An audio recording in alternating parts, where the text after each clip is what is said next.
welcome to No Bunts, eh? The podcast for the casual baseball fan here on the Athletic Baseball Show. I'm Melas. With me in studio, it's super producer JD. How's it going, eh? Oh, we are going to get so corny on this show.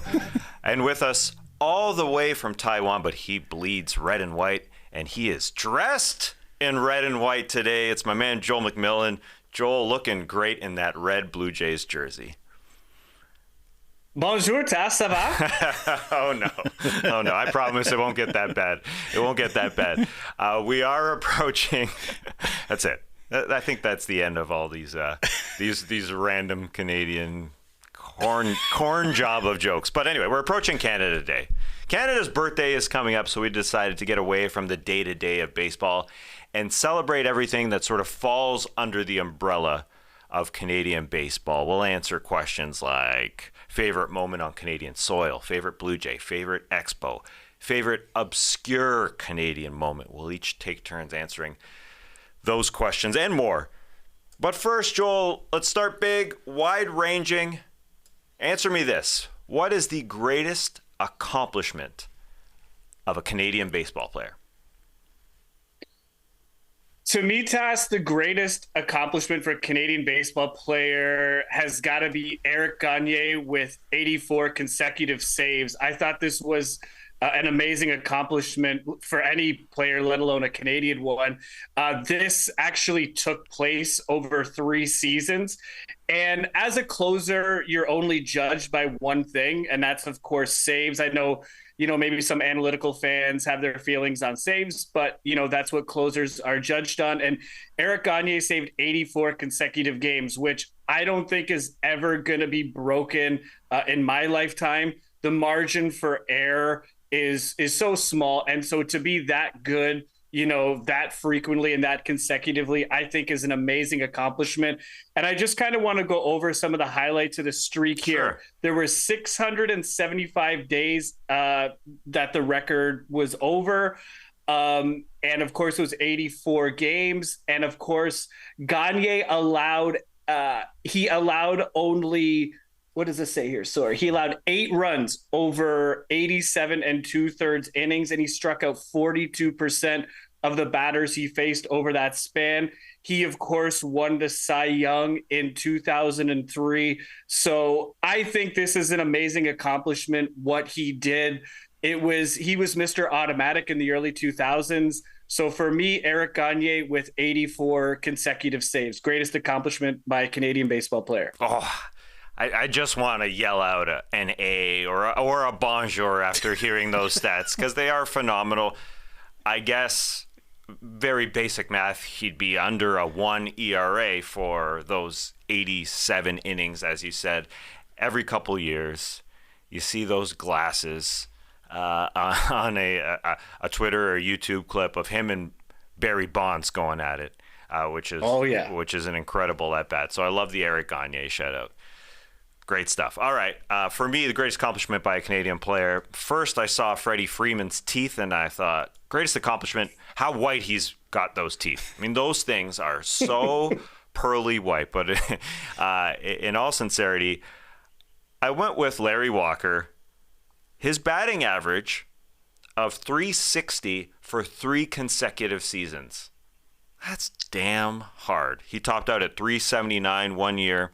In 1999, one of his 3 career batting titles. So 360 in 3 straight years. Hadn't been done in 60 years at that point there in the late 90s. It's hard to pick one accomplishment, to be honest, with Larry Walker. 7 gold gloves. Maybe it's me, but I didn't realize he was that great of a fielder. Maybe it's because he dreamed of being a hockey goalie growing up. And he had the glove saves all the time when he was playing as a kid. But the gold gloves kind of surprised me, Joel. Does that surprise you to hear that he had 7 gold gloves over his career in right field?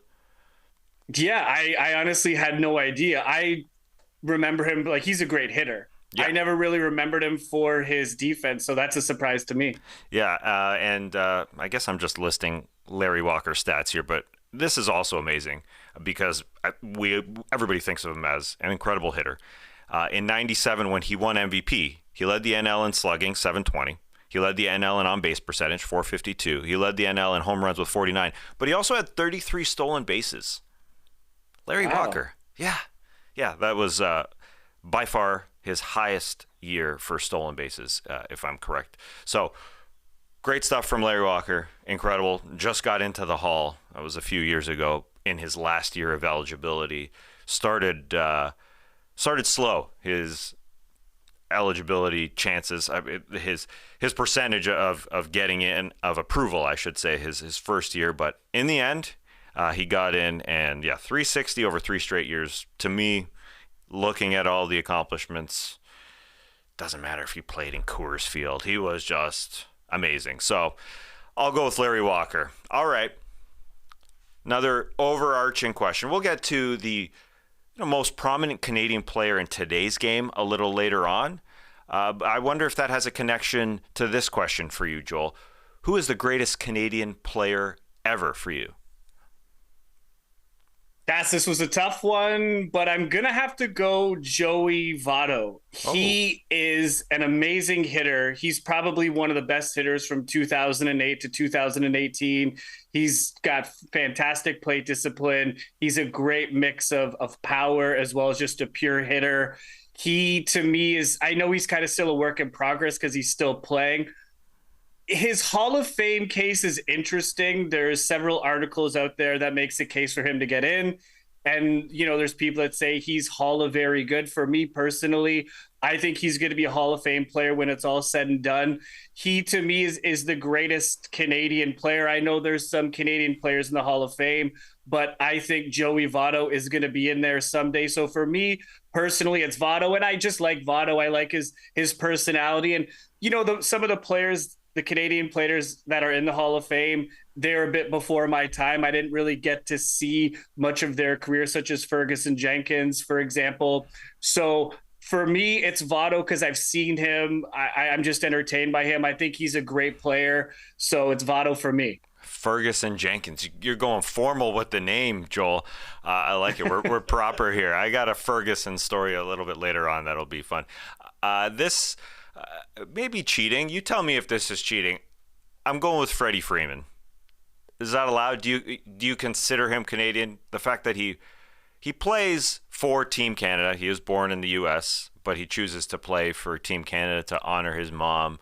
He's an American and Canadian, a dual citizen, just like me. Maybe I'm partial to him. And like you, right, Joel? Dual citizen? Yeah, I'm a dual citizen as well, yeah. Yeah, so do you consider him Canadian just off the bat? He's played for us in 2 World Baseball Classics, and, he makes a conscious effort to do this. So, Tass, I'm happy to have Freeman on Team Canada. He's in. Yeah, I think he will be the greatest Canadian. And there's some comparisons to Joey Votto. Freddie Freeman just passed the 2,000 hit club. He has over 300 home runs, something that Votto and Larry Walker have done. There's only 98 players in MLB history to have 2,000 hits and over 300 home runs. And Joey Votto, towards the end of his career, is going to be 40 shortly. Freddie Freeman's only 33, and he's still cooking. So he's going to have more homers than both Walker and Votto. Last year, he had 199 hits, led MLB in that category, and with 47 doubles, and he had a 325 batting average, and he led the NL in runs with 117 and a 407 on base percentage, and he's having another good year this year. I say all that because the numbers are just going to tick up. So if Freddie Freeman, who likes to get dressed in the red and white for every tournament and smile that huge white smile, I do believe that he will be the best when all is said and done. He's got the MVP, 6 All-Star appearances, the World Series win. Shout out to Ferguson Jenkins, but I think we're batching them all together. You could say Larry Walker, Joey Votto, probably the best personality of all of them. He is phenomenal, and we talk about him week to week to week here with the Reds and what they're doing on No Bunts here. But I'll go Freddie Freeman. So it feels like he's cheating a little bit because he's somewhat American, but that's allowed. Well, Tess, let me throw this out to you. Sure. Joey Votto's his contract's up at the end of this year, and Brett, he's a left-handed hitter. Jays have always kind of been light on the left-handed hitters. They obviously loaded up this offseason. What about Joey Votto coming home and playing his final season as a Blue Jay next year. Oh, baby. There were rumors last year, right? When we approached the trade deadline. At some point, there was Joey Votto to Canada rumors. I thought I'm not for a sure. swan I mean, song. probably, yeah, Yeah. in the course of some reporting. Yeah, I don't know how serious they were, but I think it makes sense because, he's still a productive player. He's not embarrassing himself out there. He adds value to any team he's going to be on, and he's from Etobicoke. So let's get him in a Jays uniform. Let's do the send off. Etobicoke. Yes, baby. Let's get as obscure as possible, which is technically Toronto. And it's great to see as an arrogant Canadian where I believe, Toronto's the center of the universe. It's great to have a Canadian from the Toronto area. I'm down with Joey Votto. Covering basketball for so long reminds me of Steve Nash towards the end of his career. Same thing. I'll bring him to Toronto, and lots of rumors about a potential trade there to get him there towards the end of his career. Unfortunately, his career ended a little too early. Didn't get to the 40 mark like Joey Votto, but totally with you. He is producing right now. Came back from those injuries and is flying so far. So I love it, Joel. I love it. It makes a lot of sense for his swan song. Although with the run that Cincinnati is going on currently, it'd be kind of hard to see him leave. But I'm with you.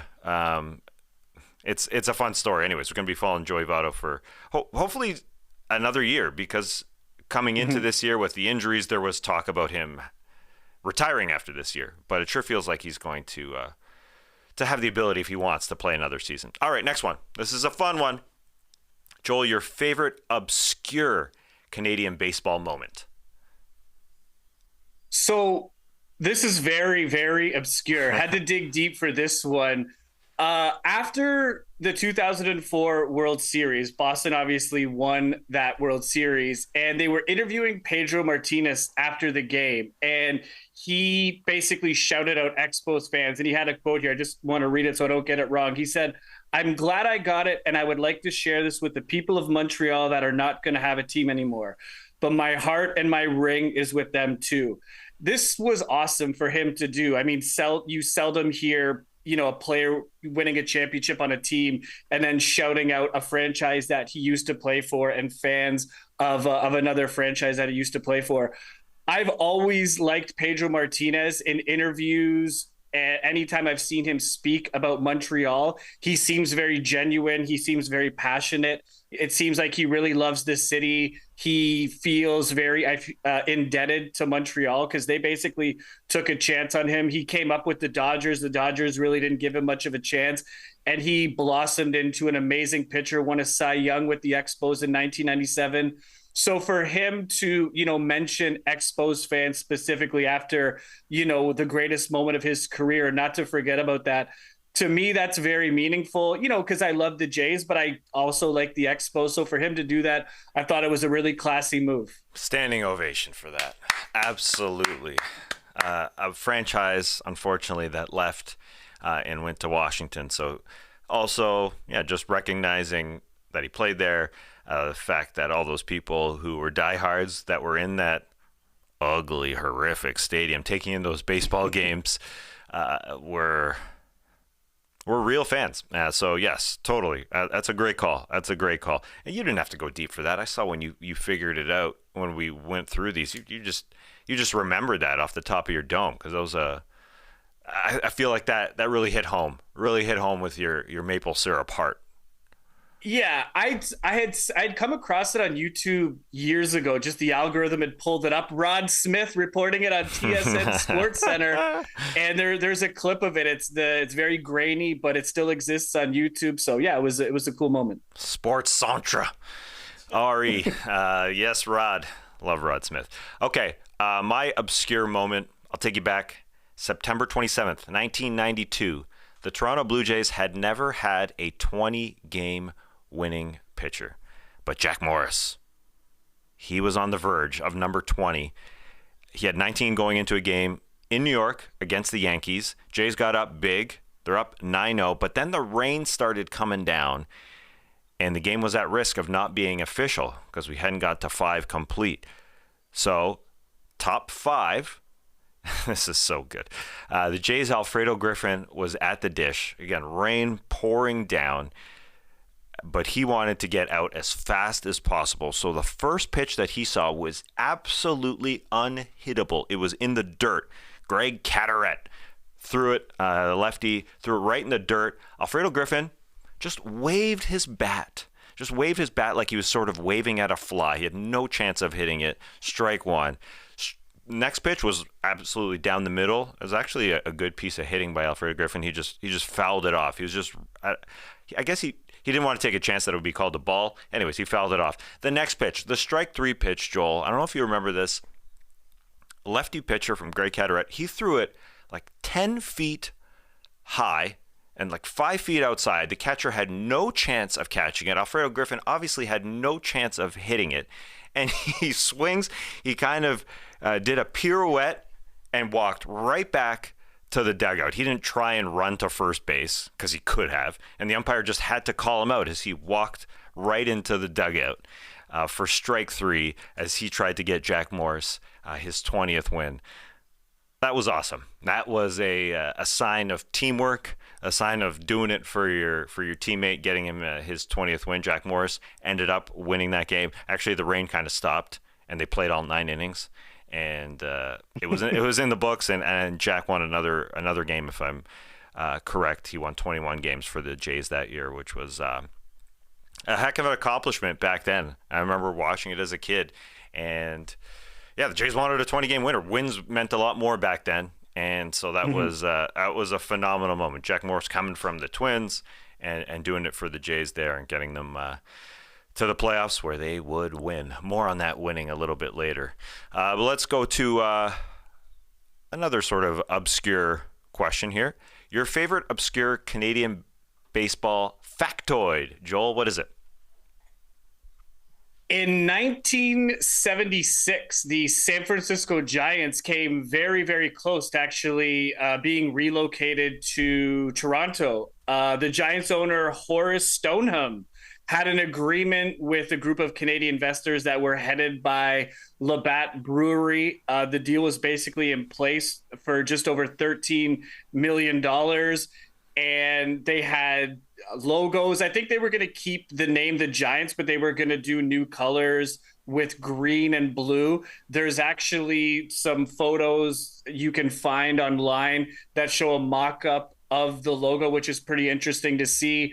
But kind of in the 11th hour, a San Francisco judge basically filed a restraining order against, I don't know if it was against the owner or against the Blue Jays. I'm not entirely sure. But anyway, the sale didn't go through. The Jays, of course, were given an expansion team and started in 1977. But it's crazy to think, baseball not being in San Francisco and the Giants almost being in Toronto. I had no idea. There's a great comprehensive article, that The Athletic wrote, someone from The Athletic wrote, I believe, 1 or 2 years ago, that you can see these pictures. But yeah, that's crazy. The Toronto Giants, it doesn't just sound strange to say and think about.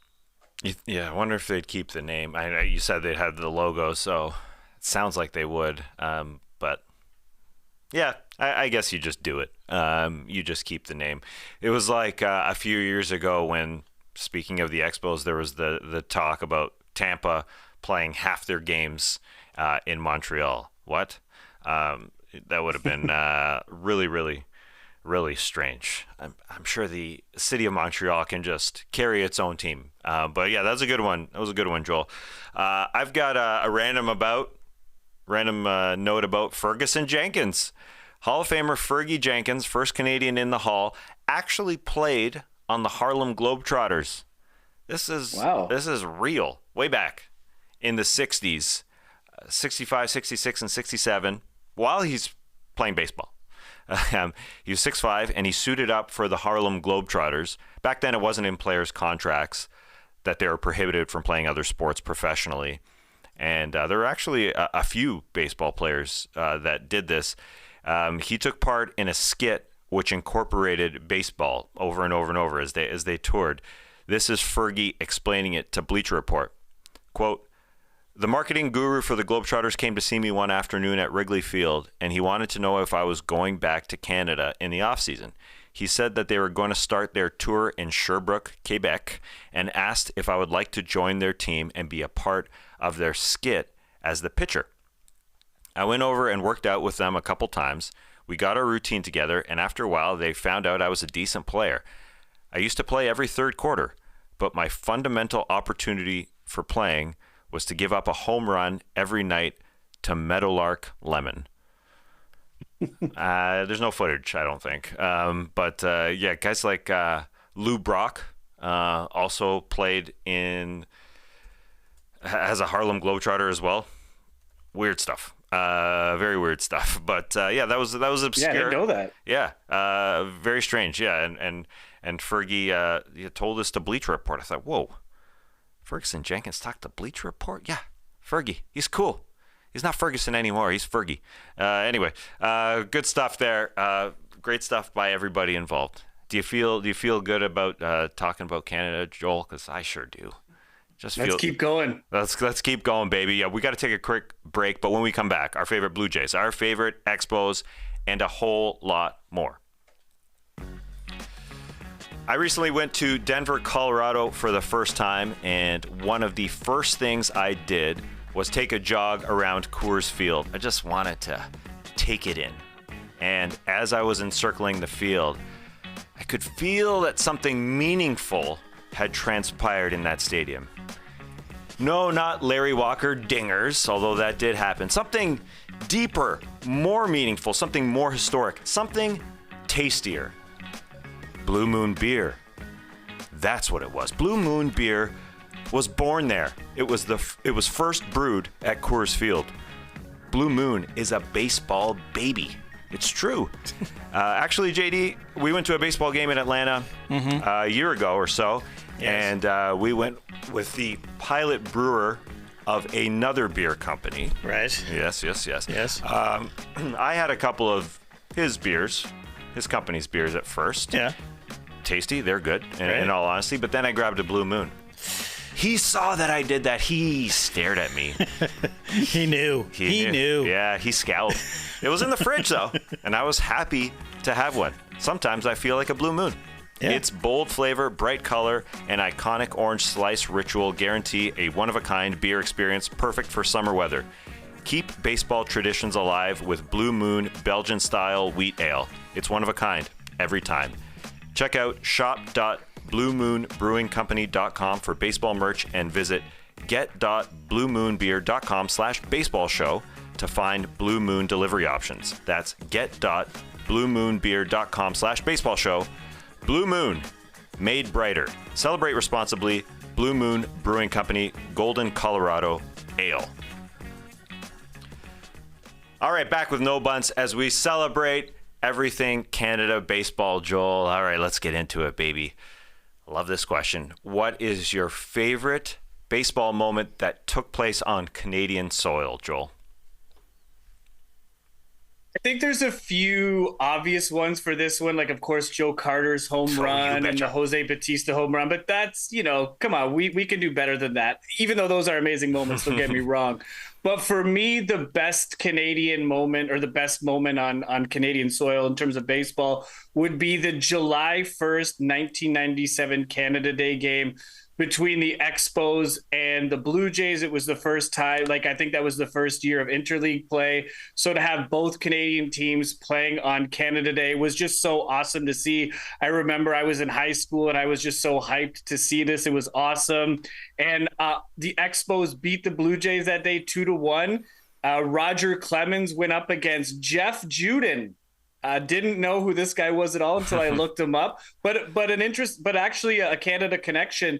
His father was actually from Kingston, Ontario, and was in the stands to see him pitch that day. And Juden actually took a no-hitter into the 8th inning, but Sean Green hit a home run in the 8th inning.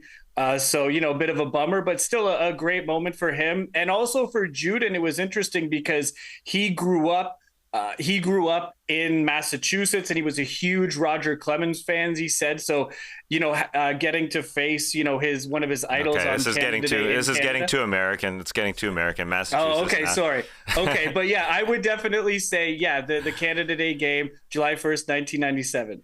Good stuff, Joel. I didn't know that he took a no-hitter going into the 8th. That is wild against his freaking hero. That's pretty amazing. So 97, I remember this because that was when the Jays first wore a red hat. Was that true? You're sporting the red hat and the red jersey, or it was somewhere around there where they busted it out for a Canada Day for Canada's birthday on July 1st for the first time. I don't know if it was 97 or it was one of those other years. I believe 97 was the first year where they wore Canada on the back. Like, so it wasn't the players' names.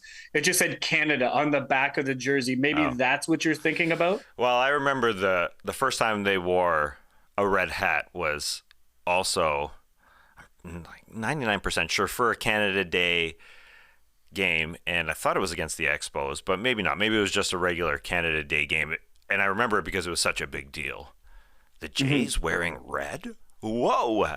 It was a big deal back then, but anyway, whenever it was huge. Yeah, the Jays playing the Expos, very very neat, and yeah, it's great stuff, Joel. I went with a damn obvious one. I didn't want to get cute. I'm going with 93, ending a World Series on a home run. Simple as that. Joe Carter. Now the 2-2. Well hit down the left field line. Way back and gone! Because it was such a good call. I watched every single call yesterday from Sean McDonough, the American call, plus obviously Vin Scully. I didn't realize. I forgot. Yeah, Vin Scully had one too. Yeah, I guess he was doing radio. And of course, Tom Cheek. Touch 'em all, Joe. You'll never hit a bigger home run in your life. And so, how dare I go away from that? I wanted to, because it is ending a World Series. And as a kid, these were such formative memories for me growing up in Toronto, the Toronto area. Etobicoke and then Mississauga. Shout out to Etobicoke again. But just, it was big and bigger than 92 in a few ways, in that 92 was on the road in Atlanta. And 93, a lot of the players say that 92 win was filled with sort of pressure because it was a team that was expected to win, while 93 was more about the guys in the clubhouse. 92 was for the people outside the clubhouse, and 93 was just a little bit more sweeter for everybody in that clubhouse. So I had to go with that. Just keeping it simple, Joel. Good stuff. Good stuff, though. I really love the Jeff Juden story versus Rocket Roger. Good stuff. Okay, let's keep it simple here with this next question. Who's your favorite Blue Jay of all time, Joel? This was tough because there's a lot of players I celebrate from that team. But in the end, now I want to clarify, this is my favorite Blue Jay, not trying to make a case for like this is the best Blue Jay. But for me, my favorite Blue Jay is Jose Bautista for a couple reasons. I think his story is amazing. He had been traded so many times, released so many times, and he was a late bloomer, and he finally settled in Toronto, became a massive star, led the league in home runs in 2010 and 2011. And for me, that's kind of like the Jays kind of started getting a bit of attention at that point. Tass, you were there in Toronto. Like the 2000s is a very dark time for this franchise. There's not a lot to be proud of, for those 10 years. So, Bautista kind of, I feel, put us back on the map again. We weren't exactly competitive, but at least we had something. He was just such a great player. I feel he genuinely loved that franchise, because like he did find his home there. He called out management saying, we need to get better players. He was passionate about winning, and he was such a great player. Of course, he hit the iconic home run, the bat flip home run. And that's a home run that's going to live on forever. And, the fact that Bautista's wearing a Blue Jays jersey, I feel really adds to that moment. And I know people don't like Jose Bautista. He's a very controversial guy, but I love how he's a villain. I just absolutely love how he's hated. People still love to post photos of him getting punched out, but he's such a classic villain. And I don't really exactly know why or how he kind of got this rep, but it just kind of followed him throughout the years. And I think he kind of like, as time went on, he embraced becoming a villain and being the villain. And Tass, I absolutely love that. I love to root for the villain. Maybe that makes me a bad guy. I don't know. But it's Jose Bautista for me as my favorite Blue Jay. Yeah, I don't really understand why he was villain other than people didn't like a bat flip. Was it just I think it was before that. Like there were people, he had some issues with the Orioles and the Yankees, and they, kind of got in each other's faces a bit. I think maybe some fans saw him as a bit of a whiner. He didn't like strike zone calls and things like that. I'm speculating, but yeah, I don't really think there was one specific incident where people turned on him. But yeah, he just was the bad guy for, the tail end of his career there. Yeah, it was amazing how he turned his career around in Toronto, being sort of middling as you said with a few teams there, with Pittsburgh primarily, and then Toronto. He shows up and hits 54 homers when his previous high was 16, and got plenty of MVP votes, and totally. So I'm with you. That was a big turning point. And when you picked him, as he shared in your Google Doc, I was like, maybe I want to go with Edwin Encarnacion, because he was a guy that I loved in that era. But I went old AF. I went way back. Again, I'm going Paul Molitor for mine. Even though it was a really quick stint with the Blue Jays, he was a hired gun in 93 after Dave Winfield was the DH to win the 92 World Series. They go and get Paul Molitor to be primarily DH, and man, he came through in a major, major way. So I just love that. He led the league in hits in 93 with 211 hits. And, I wasn't a big home run hitter lover back then. I wanted the guys that just whip their bat around. And he was just a spray hitter, doubles, triples, that kind of guy. So I loved him. He was second in regular season MVP voting in 93. He won the World Series MVP in 93, and he scored the winning run on Carter's home run. Just love the dude. He just showed up for work. Like the no bunts and the no dunks crew. We just show up. He led the league in plate appearances 3 times in his career, and there's so many. It was difficult, as you said, Joel. The late Tony Fernandez coming back and playing with the Jays a billion times. Yeah. Obviously, Joe. Along came Joe with Robbie and Devo. Anyway, let's move on. Your favorite Expo. This was harder for me because I got to admit I'm just a diehard Blue Jays fan. But who do you got for this one, Joel? I got Larry Walker. Tass, there's a lot of great Expos to choose from. Andre Dawson, Vladimir Guerrero, Pedro Martinez. Really the list goes on. The amount of talent that came through that franchise is unreal, and it's just heartbreaking to know how that all ended. But for me, it's Larry Walker, a great Canadian player on really like a great Canadian team. Everyone knows how well the Expos were doing in 94. He was just kind of coming into his prime, I feel, during those years. And because of the strike, the Expos actually couldn't even afford to offer him arbitration after the strike. And so he ended up signing a huge deal with the Rockies. But for me, greatest Expo, I've got to go Larry Walker. I wanted to go Pedro Martinez, Tass, but we'll save that for a minute. But lots of great players to pick from. But yeah, Larry Walker for me. When I think of the Expos, like when I was a kid watching baseball, he's one of the first guys that come to mind for me. Well, I'll go with Pedro Martinez. How long do you think he spent with Montreal, Joel? How many years do you think Pedro did? I want to say 4 to 5 years. Okay, you're smarter than me. It's 4. I thought it was way longer. It just feels like way longer. I think because of his impact, it's sort of disproportionate to how long he was actually there. Maybe because he loved it so much. I just felt like he was there for 7, 8 years. Because he feels like he feels like an Expo for life, even though Boston was his best team and longest team and did so much there. But it feels like way longer than 94 to 97, and yeah, 94. Maybe because he was there for the strike, as you said, where they should have been in a World Series. Maybe it's because he ended strong with Montreal, where his last year was that Cy Young you talked about earlier. He had 13 complete games in that year. Maybe it was his curls. I don't know. It just felt like way longer. And so I think of him as, I don't think of him as Mr. Expo. That's more the Tim Raines or the Gary Carter or that type of guy. But he had a huge impact. And maybe just because he loved so much. But yeah, lots of guys.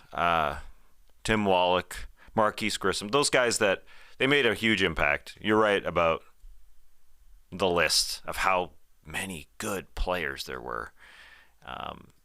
Anything else you want to reminisce about with the Expos before we move on? No, I mean, I think we covered most of it, but I was watching some old Pedro highlights actually this afternoon, and he was not afraid to come in. There's several videos of him, players charging the mound, and he was not a big guy, and he still gave it right back. I love that. He was just a little bulldog out there on the mound. He was immensely talented, but he pitched inside. He's kind of that, comes from that old school generation. He was great to watch pitch. Yeah, not only is he one of my favorite Expos, but he's one of my favorite pitchers and players from that generation. That's true. And he's one of my favorite commentators right now because he's just good at it. He just lets loose and respects his former team. I love that moment. All right, let's get a little current. Who's the highest profile Canadian baseball player right now in your eyes? This was a bit tougher because when you look at the Canadian players in MLB right now, no one really jumps out. I mean, obviously Votto, that's a given. But for me, I'm going to go with Josh Naylor. He plays for the Cleveland Guardians. He's a younger player. He's only been in the league a couple of years. I believe he's 26 years old. But he's so fun to watch, Taz. He's very emotional. And last season in a game against the White Sox, he hit a game-tying grand slam in the 9th inning. And then he hit what turned out to be the winning home run in the 11th inning. And he's just rounding the bases, just going absolutely nuts, gets into the dugout, looks like the ultimate warrior, pounding his chest. He's all emotion. I think he's going to be a really solid player in the future. Get this guy in October games. He was the guy last year that did the rocking the baby when he hit the home run off of Garrett Cole. I love it. I think in the years to come, he's going to be a huge personality in this game. So for me, he might not be that well known right now, but I'm going to go with Josh Naylor. And interesting story about him. His brother is also part of the Cleveland Guardians, and he was called up last week. And there's a really nice, heartwarming clip of his brother. I believe his brother's name is Bo, getting his first hit. And, bigger brothers there clapping him and cheering him. Like, what a cool moment. So for me, Josh Naylor, highest profile Canadian player right now. But just wait. Let's see this guy in October. He's a character. From the great city of Mississauga, Ontario.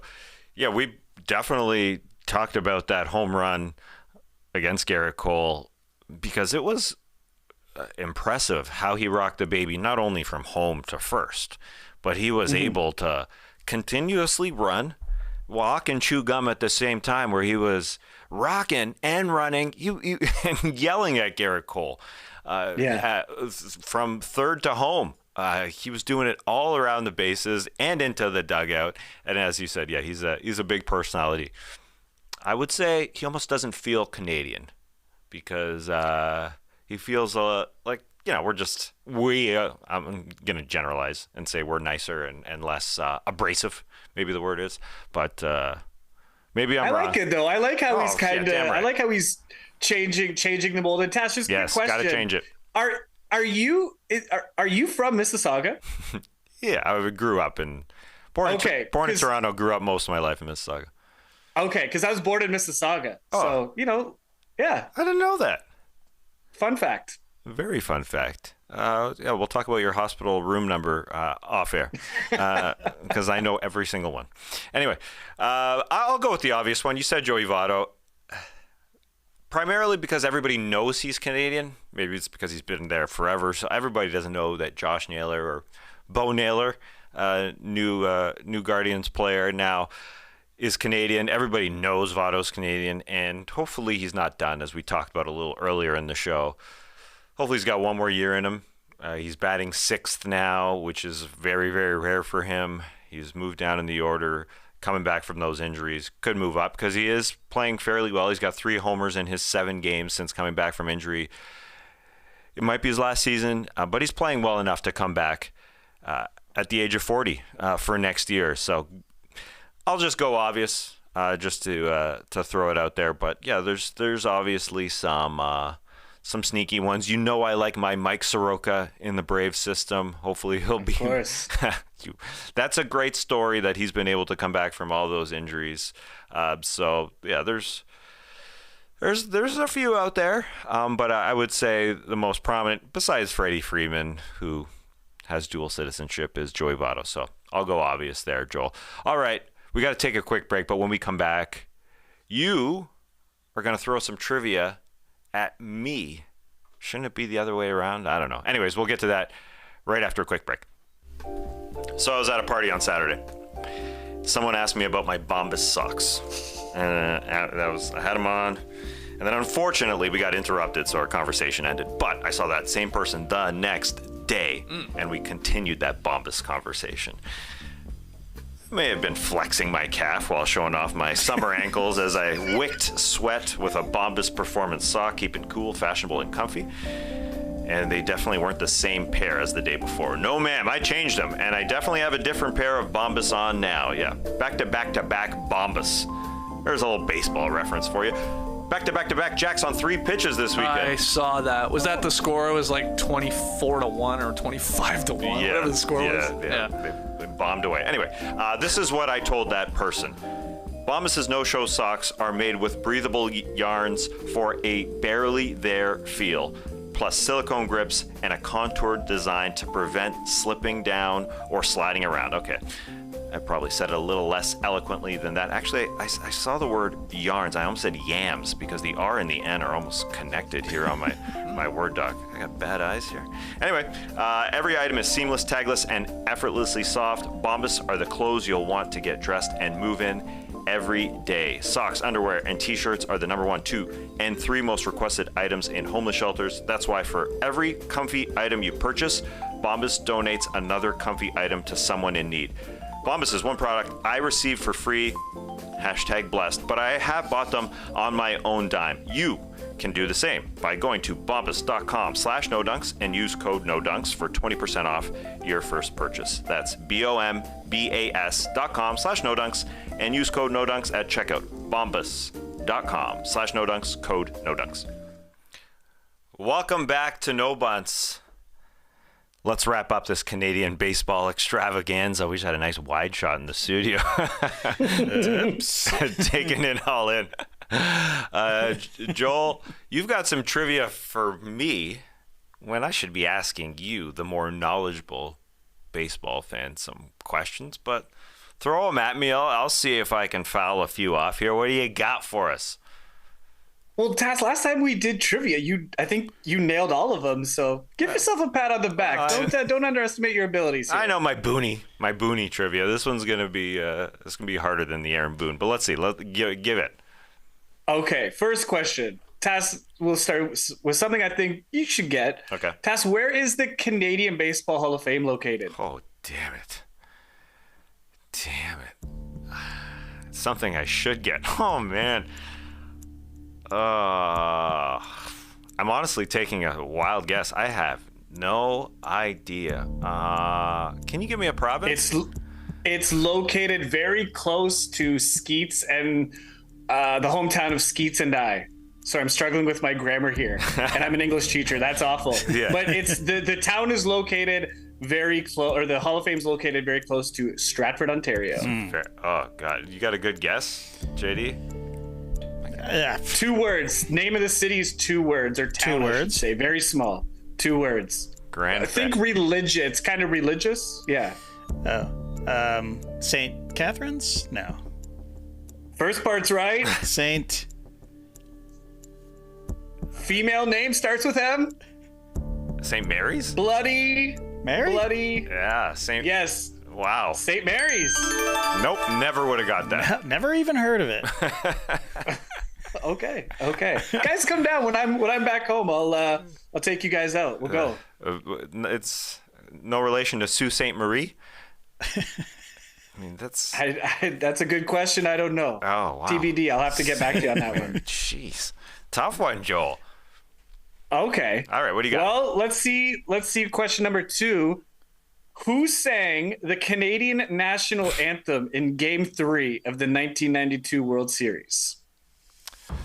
Was Shania Female. Shania at the peak of her powers there? I'll go Shania Twain. It looks like you're shaking your head, but I can't go back now. Give me the buzzer, JD. It's a no. She's a classic Canadian singer. Give me an AM. Anne Murray. Yes. JD, nice. Damn. Anne Murray, maybe too Should early. have known that. Wow. Yeah. Maybe too early for Shania. Just call up Anne. She's got it. That's almost embarrassing, actually. Like, Yeah. you just trot out, or just the stereotypical. I mean, Rush would have been also in that same vein. Like, who's the first thing you think of? Like, it was the first World Series in Canada, right? 93. Right, yeah, that was the first game. Yeah, First game 92 in game Canada. 3 was the first World Series. But JD, it's interesting. You mentioned Rush. Geddy Lee is a massive Blue Jays fan. Yeah, you He always see him sits back behind there. home plate. He Yeah. scores games. So that would have been cool too. Yeah. Yeah. My aunt probably loved having Anne Murray sing the national anthem. She celebrates her entire catalog on cassette. Still got them. Yeah. Hey, no shade to Anne Murray. She's awesome. No, she's an icon. It's She's just a Canadian little icon. on the nose. You know what I mean?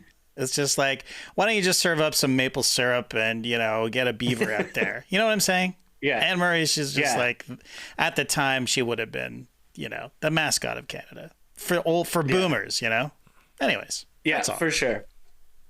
Okay, question number 3. Tass, who is the only player to win the home run? Sorry, who's the only Canadian player to win the home run derby? Great question. I think it's somebody. It's in the 2010s, right? A few years before that, late 2000s. Oh yeah, sorry, I shouldn't be asking you that. That's probably the era of Justin Morneau. I'll go Justin Morneau. Winner, chicken dinner, Tass. MVP, Justin Morneau. Yeah, that's right. And that was an interesting home run derby because that was the one where Josh Hamilton went off and hit 20 home runs in one round, but he was just so gassed in the final round that Morneau just snuck in there and he won, but everyone remembers what Hamilton did at Yankee Stadium the final season there. Everyone but us. Justin Morneau stole it. Exactly. Good stuff, Joel. These All are great. right. These are great. I thought we'd be getting more baseball-y ones, but Hall of Fame, Anne Murray, and Justin Morneau. This is good stuff. I got to keep you on your toes. What was the name of the minor league team Jackie Robinson played for? Wow. Oh, man. Is there a Canadian connection here? It's in Quebec, Oh, it is. right? Yeah. Yeah. It's a Canadian team. Oof. Yes. I was going to say Sherbrooke, but that was where Ferguson Jenkins played with the Harlem Globetrotters. his first game. It's like like a Laval or something. You're overthinking it with Quebec. Just think of the most obvious one. It's The most Montreal. obvious city. Yes, I- Montreal. Sure. Montreal what? Who plays in Kansas City? The Montreal Royals? Montreal Royals, yeah, was the minor league team that Jackie Robinson played for in Montreal before he got called up to the big club. Good stuff. I would never have gotten that. Nope. Okay. You would have. One I should one ask more, you and then we're these gonna do. Okay. I'm kidding. Tass, this Canadian is the all-time MLB leader in pinch hit home runs. Oh. Who is he? You know it, baby. We're not taking the escalator. We're not taking the elevator. We're taking the mat and stairs. Oh, nice. Yeah, that's right. That's an incredible stat. That was almost my obscure stat. Okay, so yeah, you nailed that one. Yeah. All right. Come Tass, on, that guy from the east coast of Canada, right? He's from. I believe so. Yeah, I think he's from the Maritimes. Yeah, somewhere there. Good Okay. stuff. Final one here. Who am I? So I'm gonna read you a list of this person's accomplishments. I want you to name the player. Okay. All right, baby. All right. As a Texas Ranger, I was the last player to hit a home run at Arlington Stadium. Whew. I've had a 5-hit game and 3 4-hit games. I won a World Series ring, but I was traded halfway through the season to Anaheim. I hit my last major league home run as an Expo against the Blue Jays. I played 2 seasons for the Nippon Ham Fighters. I'm a member of the Cambridge, Ontario Sports Hall of Fame and Canadian Baseball Hall of Fame. I sued the Skydome, claiming that a dislodged outfield fence caused a serious injury to my career, which led to my demotion and negatively impacted my career. I was the first Canadian player to play for both Canadian teams and the Canadian Olympic team. And Tass, if you're still struggling, I think this might be a dead giveaway. I played in the first ever game at the Skydome. Oh my God. It should be a dead giveaway. Is it Rob Ducey? Oh, Das, you nailed it. Nice. Okay. Good stuff, man. That was I just wanted to hear you keep giving me Rob Ducey facts. Oh, trust me, I had to there were more, and I actually had to cut it.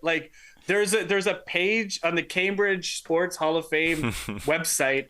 There's an entire he's got some pretty obscure stats. I didn't know that he sued the Skydome, but yeah, I guess he damaged his leg really bad, and he got demoted after that, and said it was never the same. So he sued the Skydome. Wow. Did the Skydome countersue, or what happened? Did they settle? Did Skydome walk into the courtroom and say, "Hey, I'm a building. You can't sue me"? They were represented by Domer the Turtle, the mascot of the Rob Ducey, baby. Rob Ducey, haven't heard that name in a long time. You said he played in the first game. Hit in Rogers Center or Skydome. Hit the last homer in Texas at Arlington Stadium. Mm-hmm. Man, that's great stuff. And a 5-hit game and 3 4-hit games. Yeah. That's he's no slouch. That's surprising. Very surprising for a guy who had, let's go total hits here. He had 309 career hits. Yeah, not bad. Well, it's great to have a 5-hit game and 2 4-hit games for 309 career hits. Great stuff. That was a really good one. That was fun. And the Rob Ducey guess from my end was more of a question. I wasn't 100% certain on that one, but all right. You nailed it. Yeah. Yeah. Question for you. Are you guys? Go ahead. Sorry. Go ahead. No, you go ahead. Well, I was going to ask you and JD. Do you guys have any Canada Day plans or celebrations for this weekend? Being in the United States of America, are there any Canadian themed bars? Because I know in the United States there's college bars. You can be in California. There's let's go to the University of Michigan bar. They've got all these themed bars. Right. Is there a Canadian one in Atlanta? Well, we had a Canada Day celebration this past weekend that we didn't attend, unfortunately. Yeah. A friend of ours runs it, who's Canadian, who's down here in Atlanta, runs it every single year. Poutine is served. It might disgust you to hear that, Joel, but poutine is served. They actually have had a cool curling game that's monstrous. It's sort of like air hockey, but it's air curling. It's like, I don't know, 60 feet long or something. It looked cool, actually. Yeah, it looked great. Yeah. They had what band did they have? Sloan played. Sloan. Oh, Sloan played. Yeah. Oh, nice. There's like hundreds Awesome. of people Yeah, there. it looked like a great turnout. Why didn't you go, you Canadian? Because we had the kids doing stuff. We went to the pool instead. They were having a midnight swim there. Maybe that's cool. Yeah. Maybe your kids can open next time. 'Cause Yeah. They play in a band. That's true. Yeah. They're a Canadian Open band. for Sloan? That'd be amazing. They wouldn't care. They'd be like, who? They'd be like, that's like Anne Murray, Dad. Which they basically are now. That's great. Joel, are you doing anything for Canada Day in Taiwan? I'm going to chug a bottle of maple syrup and then I'm going to belt out some rock voisine. Only you guys will get this reference and any Canadian listeners. I actually don't know. There's actually a huge Canadian expat population here. There's a couple of Canadian bars. So maybe I'll go, do something there. I don't know. But no big plans. Okay. Joel, I'm sure you're joking, but do not chug maple syrup. Have you ever seen real quick? This is going to be a cool story, bro. The movie Super Troopers. Oh, yeah. Classic scene, yeah. And Jay Chandrasekhar, who plays Ramathorn, and he directed it. And they actually chugged maple syrup, and it destroyed them, like horribly. He describes it in his book, and he's had to continue shooting for the day. Just don't do it. It's not recommended. They each did. I think one did 3 bottles and one did 2, and it was a bad scene. One bottle wasn't enough. Hey, you got to get the take. You got to get the shot. That's true. And they started using like iced tea, but it just didn't have the right viscosity or whatever. So they just actually said, "Screw it, we're gonna chug maple syrup," and it was a very bad idea. And JD, the sequel to Super Troopers also takes place in Canada. It does. I watched it recently, actually. Oh, it holds up. I was a bit skeptical going in, but I'm like, that's actually pretty good. I mean, Super Troopers to me is one of my favorite movies, one of the funniest movies. And I'm like, do you really need to make a second one? But it was solid. Yeah, the guys that play Will Sasso and the other 2 guys that play the Mounties are absolutely spot on. Hilariously just French Canadian, and it's amazing. And Rob Lowe is great too. And you got Brian Cox. So what do you want in a movie? Hey, JD. Yeah. That wasn't a cool story, bro. That was just a cool story, bro. Was it? Yeah. I think we've maxed out the Canadiana. Yeah. That was great, though. Yeah. That was a fun show. Really fun show to go through everything Canadian baseball. Fantastic. Should we stand? Please don't, because I have to adjust your shot. Right. We can go to the wide shot. Yeah, that's true. No. We'll be back July 5th for a non-Canadian show. We'll get back to some MLB love. Check out some of our shorter videos in the meantime on the Athletic Baseball Show YouTube page, or some great stuff on the Instagram page, _Bunts, where Joel is kicking butt, producing content there. Head on over to theathletic.com/baseball show or theathletic.com/no-dunks for an incredible deal for the best sports writing on the planet. And I'll leave you with this fun Canadian fact, Joel. Canadian baseball player Stubby Clapp isn't the original Stubby. He is Stubby the Third. No joke. His dad was Stubby the Second. His grandfather was the original Stubby. Well, that is a cool story, but I think we lost. Yeah. We lost Zoom. We lost Zoom. It just quit on us. Perfect timing. Yeah, Stubby just retired, and he's now the Cardinals' first base coach, so it worked out perfectly. All right, for JD, for a non-Joel, just an empty screen, an empty No Dunks logo, I'm Tass. We will see you next week.